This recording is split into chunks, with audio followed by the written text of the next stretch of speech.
오늘도 뜨거운 이슈를 시원하게 풀어보겠습니다. 킹스맨 함께하겠습니다. 자, 먼저 경인 고속도로 어제 화재 사고가 났었는데 그 이야기부터 먼저 나눠보겠습니다. 자, 홍단 캐스터 나와 계시죠? 네, 나와 있습니다. 안녕하세요. 네. 자, 어제 과천의 경인 제2경인고속도로 이 가련 고가교인데요. 큰 불이 났는데 어제 상황 좀 말씀 부탁드리겠습니다. 네, 현재 제2경인고속도로 부기왕 나들목 부근은 현재 방음터널이 전차로 모두 통제 중인 상태입니다. 정확히는 여수대로에서 석수 구간이고요. 이 구간 현재 노면스키도 차 있어서 굉장히 혼잡한 모습입니다. 네. 현재 상황은 좀 지금 통제가 되고 있습니까? 아니면 통행이 가능합니까? 통제 중인 상태고요. 예. 오늘 근데 차량이 많이 없어서 그렇게 엄청 막히거나 하는 상황은 아닙니다. 자, 평소에 이곳 통행량이 좀 많은 곳이죠? 엄청 많은 곳은 아닌데요. 예. 이 부근이 안양과 성남을 잇는 도로인데 예. 현재 제2경인고속도로 성남 방향 안현분기점에서 석수까지 현재는 한 8km 정도 밀리고 있습니다. 자, 그러면 어디로 가야 됩니까? 이게 좀 우회하는 도로가 있을까요? 이곳이 서해안고속도로와도 겹치기 때문에 석수나들목 그쪽이거든요. 예. 그래서 금천나들목보다 조금 더 밑에 쪽이기도 하고요. 네. 조금 돌아가야 하지만 경수대로로 우회하시는 게 좋겠습니다. 인덕원역까지 가셔야 될 것 같습니다. 인덕원역까지 가서 우회하는 게 맞다라고 말씀 주셨습니다. 네. 자, 이어지는 교통정보에서 계속해서 상황 알려드리도록 하겠습니다. 홍다현 캐스터 감사합니다. 네, 감사합니다. 네. 자, 사고 원인하고 이런 부분도 좀 알아봐야 되겠죠. 자, 천하람 변호사 나와 계시죠?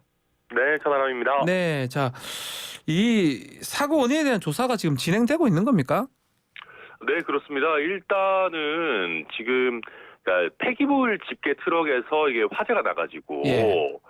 주변 방음 터널로 이게 옮겨 붙은 건 아니냐라고 소방 당국은 추정하고 있는데요. 그러니까 이제 그걸 넘어서 가지고 뭐 추가적인 내용들이 나올지는 조사를 좀 봐야 될 것 같고. 네.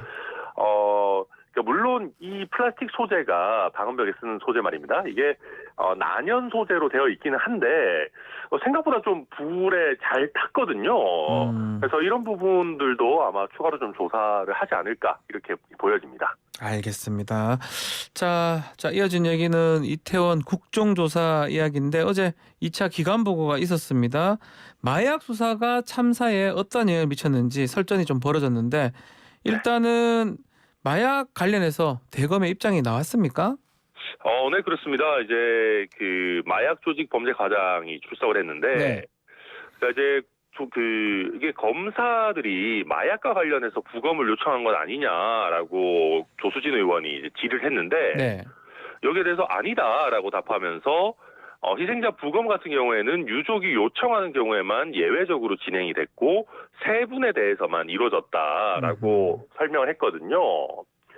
그런데 지금 이제 이 부분에 대해서 유가족들 같은 경우에는 최소 15분 이상의 참사 유가족들이 좀 검사들로부터 마약 부검 제안을 받았다라고 하고 계셔가지고. 그렇죠. 저희도 인터뷰를 했었는데요. 그렇죠. 예. 그러다 보니까 이게 이제 좀 대검이 파악한 내용이 맞느냐를 가지고는 앞으로도 추가적인 논박이 있지 않을까 이렇게 예상이 됩니다. 그렇죠. 지금 최소 15명 이상의 이 참사 유가족 마약 부검을 제한받았다. 최소 네. 뭐 모집단 다 말씀할 수가 없지만 그렇게 얘기하는데 이 부분 좀 더 밝혀져야 될 부분이 있는 것 같습니다. 네, 그렇습니다. 이게 이제 물론 뭐 대검 입장은 뭐 우리가 어떤 뭐 전체적으로 내지는 네. 중앙에서 뭐 마약 부검 이런 걸 지시한 적이 없다 뭐 이런 취지도 포함이 되어 있겠지만은 어찌됐든 유가족분들 중에 뭐 적지 않은 10명 이상의 숫자가 마약 관련해서 부검을 제안받았다라고 하고 계시기 때문에 이거 뭔가 어떤 뭐 검사들끼리의 상의가 됐든 아니면 아하. 대검과의 어떤 상의가 됐든 뭔가 있었던 건 아니냐. 앞으로 추가적으로도 이야기가 나올 것 같습니다. 자, 용산구청이 당초 국회에 보고했던 것보다 참사 발생을 더 빨리 알고 있었던 그런 통화 녹취록이 공개가 됐거든요. 그리고 용산구청이 그동안 거짓말 또 위증한 거 아니냐 이런 얘기도 있습니다. 네. 원래 이게 용산구청은요. 밤 10시 53분쯤에 네. 행안부를 통해 가지고 참사를 알게 됐다. 뭐 이런 식으로 얘기를 했거든요. 네. 근데 이제 문제는 소방당국이랑 용산구청이랑 그 소통한 녹취록을 보니까 이게 정확히는 서울종합방재센터, 이게 소방에서 주로 관리하죠. 그 다음에 용산구청 상황실 이 두 곳의 전화통화 녹취록인데요. 한 그 참사 발생하고 14분 정도 지난 밤 10시 29분쯤에 네. 그 소방 쪽에서 사람들이 압사당하겠다라는 신고가 들어온다라고 하니까 구청 상황실에서 네, 맞아요. 이태원역 해밀턴 말씀하시는 거죠? 라고 네. 답을 했다는 거거든요. 녹취죠 이게. 예. 그러면 이게 구청 상황실에서 해밀턴 호텔에 이 압사와 관련한 어떤 내용이 있다라는 거를 10시 29분 이전에 이미 알고 있었다라는 거 아니겠습니까? 네. 그렇다고 한다면은 기존에 아니 그 10시 50분이 넘어서야 알았다라고 하는 거는 용산구청의 어떤 본인들의 책임을 회피하기 위해서 인지 시점을 뒤로 밀기 위한 허위 보고가 아니냐 이렇게 의심할 수밖에 없는 그런 상황인 거죠. 네, 좀 이상한 부분들이 많은데요. 자, 1차 청문회는 내년 1월 4일에 진행이 되니까요. 그 청문회까지 좀 지켜보도록 하겠습니다. 자, 다음은 국민의힘 얘기인데요. 국민의힘 총선 준비 한창 되고 있는데 지금 사고 당협 68곳 중에 42곳에 조직위원장이 정해졌는데 우리 천하람 위원장도 당협위원장이잖아요. 그럼요. 예, 어떻게 보고 계십니까? 일단 저한테 막 너는 이번에 안 잘렸냐, 뭐 교체되지 않았냐 이런 연락 오시는 분들 계시는데 네. 예, 그런 거는 전혀 아니고 예, 저는 뭐 잘 지내고 있고요. 이번에는 비어있던 그러니까 여러 가지 이유로 뭐 지방선거 출마를 위해서 당협위원장들이 사퇴하거나 등등의 이유로 비어있던 곳을 채우는 작업을 하고 있는 겁니다. 네. 저는 뭐 보니까 그런 생각이 들더라고요. 비주류가 한 번 되면 정치인은 참 힘들구나. 예, 비주류의 서러움 같은 것들을 뭐 좀 전 느끼고 있습니다. 주류 비주류 지금 말씀하셨는데 허은하 의원 서울 동대문 을 지역에서 결국은 탈락을 했습니다. 지금 현역 의원인데 또 그리고 그 자리에 우리 스카 요정이죠. 김경진 전 의원이 지금 선정이 됐네요. 그러니까 이게 이제 뭐 김경진 전 의원 뭐 저는 뭐 전혀 나쁜 생각 없고 네. 뭐 충분히 자격 있을 분이죠. 근데 이게 얘기가 좀 나오는 거는 한 두 가지 정도인 것 같습니다. 허은하 의원이 예전에 이제 이준석 전 대표 체제에서 네. 이 조강특위를 사실 그때도 거쳐가지고 도장만 찍기 직전까지 내정이 다 돼 있었어요. 근데 이준석 대표가 도장을 찍고 이게 땅땅땅 두드리기 전에 이게 어떻게 보면 날리면 되지 않았습니까? 네. 그러면서 이게 안 됐던 건데 그런 어떤 기존 과정이 사실상 무로 돌아갔다라는 것과 그다음에 허은하 의원이 지역에서 벌써 이렇게 뭐 그 지방선거 때부터 엄청 활동을 많이 했다 그러더라고요. 뭐 준비도 많이 하고 그런 것들이 좀 형평에 안 맞는 거 아니냐라는 얘기가 많이 나오고 있고 특히나 사실 이번에 42곳 발표하면서도 26곳 정도는 네. 추가적인 논의가 필요하다라고 해서 일단 좀 민감한 지역들을 빼놨거든요. 그런데 허은하 의원, 김경진 전 의원 이 부분은 뭐 위원 만장일치로 뭐 이렇게 김경진 전 의원으로 결정했다라고 하니까 이게 참 이렇게 쉽게 허은하 의원을 배제할 수 있는 거냐 이런 이제 비주류 측에서 네. 좀 센 반발이 나오고 있는 그런 상황입니다. 자, 비주류 얘기했는데 뭐 사실 보면 비윤 친윤 아니겠습니까? 결국 네. 비윤계 입장에서는 우려가 현실로 드러나는 셈인데 당협위원장이 차기 총선 공천에서 유리한 위치 아니겠습니까? 이게 앞으로 친윤 대 비윤의 어떤 갈등 구도 계속되지 않을까요? 어떻습니까? 저는 참 안타깝게 생각하는 게 이런 겁니다. 저는 허은하 의원이 뭐 그 뭐랄까요 정말 비윤인가 내지는 반윤인가 저는 그런 생각 안 하거든요. 예. 허은하 의원이 대선 국면에서도 당의 수석 대변인을 맡아가지고 누구보다 열심히 뭔가 이렇게 메시지 내고 여러 토론 프로그램 가가지고 토론하고 대통령 당선을 위해서 정말 열심히 뛰었는데 어찌 보면은 이준석 대표 체제 하에서 대변인을 했다라는 것만으로 뭔가 비주류로 이렇게 분류가 되고 있거든요. 그래서 저는 오히려 이런 식으로 무리한 편 가르기가 비윤을 양산하고 있다고 생각합니다. 저는 허은하 의원이 전혀 비운이 아니라고 생각하는데 네. 이런 식으로 뭔가 뭐 본인의 주관적인 것도 섞여 있겠지만 차별을 받는다라고 느낀다면 점점 이렇게 보면 비윤으로 갈 수밖에 없는 것이거든요. 네. 그래서 참 뭐 모르겠습니다. 뭐 다른 이유가 있는지 알 수는 없지만은 이게 좀 씁쓸한 그런 상황이다. 저는 그렇게 봅니다. 자, 한편 국민의힘 전당대회 선관위 첫 회의를 열었는데요. 유흥수 위원장이 첫째도 둘째도 셋째도 공정 이것을 강조를 했습니다. 네, 뭐 당연히 선거관리위원장께서 뭐 불공정을 강조할 리는 없겠죠. 네. 이제 그 실제로 이번 선거관리위원회 같은 경우는 할 일이 많지가 않습니다. 보통 국민의힘 같은 경우는 선거관리위원회에서 룰 세팅을 어느 정도 하거든요. 네. 뭐 예를 들면 뭐 7대 3으로 한다. 뭐 컷오프는 뭐 여론조사는 몇 대 몇으로 하고 뭐 몇 명으로 결정하고 이런 부분들 되게 중요한 결정들을 많이 하는데 이번 선거관리위원회 같은 경우는 출범하기 이전에 이미 중요한 룰이 결정이 됐습니다. 그렇죠. 당원 100%로 한다는 게 결정이 됐기 때문에 이번 선거관리위원회는 사실은 그냥 공정하게 관리를 하기만 하면 관리만 하면 된다. 네, 크게 무리 없이 지나갈 수 있는 부분이기 때문에 네. 이런 어떻게 보면 무난한 메시지를 낸 게 아닌가 싶습니다. 알겠습니다. 자, 다음 소식은 지금 더 탐사의 강진구 대표 구속영장 기각 소식인데요. 한동훈 법무장관 주거지에 무단으로 침입한 혐의로 지금 구속영장이 청구가 됐었는데 강진구 또 최영민 대표 구속영장이 기각이 됐네요.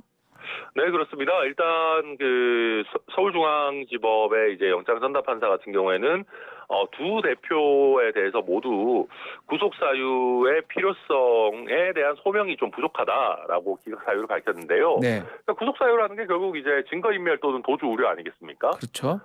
근데 이분들 다 일단 뭐 이게 뭐 수사도 성실히 받겠다, 뭐 오히려 이제 수사를 적극적으로 받겠다라는 입장이고. 또 나름대로 이게 뭐 신분도 확실하시고 이제 공개돼 있을 뿐만 아니라 그다음에 이게 범죄 혐의 자체가 아주 중형이 나오는 그런 어떤 죄목들은 아니거든요. 네. 그러다 보니까 도주 우려가 좀 낮지 않느냐 그런 부분을 법원이 참작한 걸로 보입니다. 자, 소명이 부족하다, 입증이 안 됐다 이 말로 들리고 있는데 네. 결국 애초부터 검찰 구속영장 청구가 좀 무리수 아니었나 좀 이런 얘기가 있는 것 같습니다. 네, 아무래도 영장이 기각되면 자동적으로 따라붙는 그런 비판들이고요. 그런 부분들이 일부 저는 타당한 부분이 있다고 봅니다.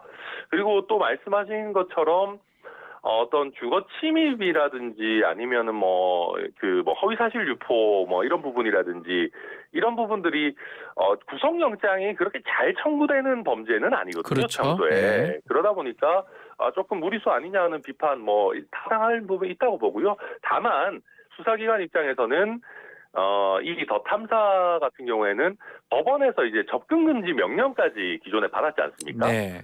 그거를 또 어찌 보면 무시하고 그 집 안까지 그 공동현관 안까지 들어가 가지고 이렇게 뭐 도어락도 이렇게 하고 좀 이례적으로 조금 가벌성이 있기 때문에 청구했다라는 반론도 있을 수 있을 텐데 일단 법원은 받아들이지는 않았습니다.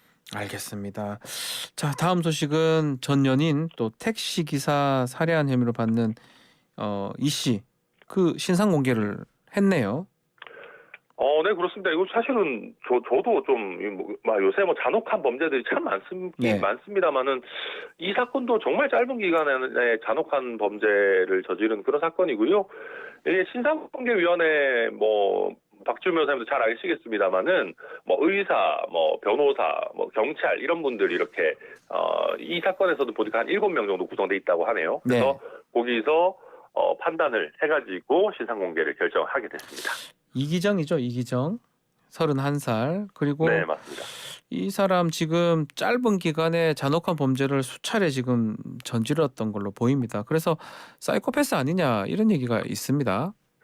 저는 충분히 의심할 수 있다고 보고요. 제가 네. 물론 전문가는 아닙니다만은 이런 부분들 검사도 해야 되고 단순히 사이코패스 여부를 판단하고 끝나는 것이 아니라 왜 이 사람이 이런 어떤 범죄를 저지르게 됐는지 그리고 이런 사람들의 특성은 무엇인지 우리나라도 결국에는 어떤 시리얼 킬러, 이 사이코패스 이런 사람들에 대한 조금 더 과학적이고 실증적인 연구들을 많이 쌓아가야 된다. 왜냐하면 이게 갈수록 모르겠습니다. 이게 뭐 보도가 많이 되고 인터넷 때문에 더 많이 알려져서 그런지 모르겠지만은 이런 잔혹한 범죄들이 끊이지 않고 있거든요. 네.